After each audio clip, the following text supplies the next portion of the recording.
किया गया है। प्राचीन भारतीय नगर आकस्मिक रूप से विकसित नहीं हुए थे, बल्कि वे सुविचारित और योजनाबद्ध ढंग से निर्मित किए गए थे। अर्थशास्त्र के परिप्रेक्ष्य में यह योजना केवल स्थापत्य या भौतिक संरचना तक सीमित नहीं रहती, बल्कि एक राजनीतिक रूप ग्रहण करती है। यहाँ नगर एक ऐसे उपकरण के रूप में उभरता है जिसके माध्यम से राज्य स्थान, जनसंख्या और अर्थव्यवस्था को व्यवस्थित करता है। प्रारंभिक ऐतिहासिक राज्य निर्माण के संदर्भ में, विशेषतः मौर्यकालीन परिप्रेक्ष्य में, यह ग्रंथ एक ऐसे मॉडल को प्रस्तुत करता है जहां शहरी जीवन को शासन, आर्थिक नियंत्रण और सामाजिक अनुशासन के अनुरूप व्यवस्थित किया गया था। अब हम नगर की संरचना और दुर्ग व्यवस्था को समझते हैं।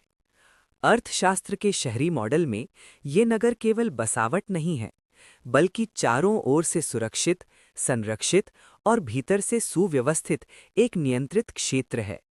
इसकी स्थापत्य योजना किसी प्राकृतिक या स्वतः विकसित रूप का परिणाम नहीं, बल्कि एक सोची समझी रणनीतिक योजना का हिस्सा है। इन दीवारों में बने द्वार अर्थात प्रवेश बिंदु अत्यंत महत्वपूर्ण हैं। यहीं से नगर में आने जाने वाले लोगों, वस्तुओं और व्यापार पर नियंत्रण रखा जाता था। अब ध्यान दीजिए नगर के केंद्र पर। यहाँ स्थित है राजमहल।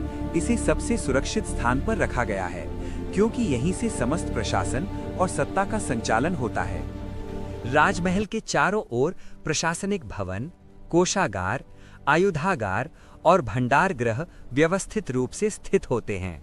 नगर के विभिन्न भागों में बाजार और उत्पादन क्षेत्र स्थापित किए जाते हैं। यहाँ व्यापार, विनिमय और आर्थिक गतिविधियां संचालित होती हैं, राज्य के नियंत्रण में।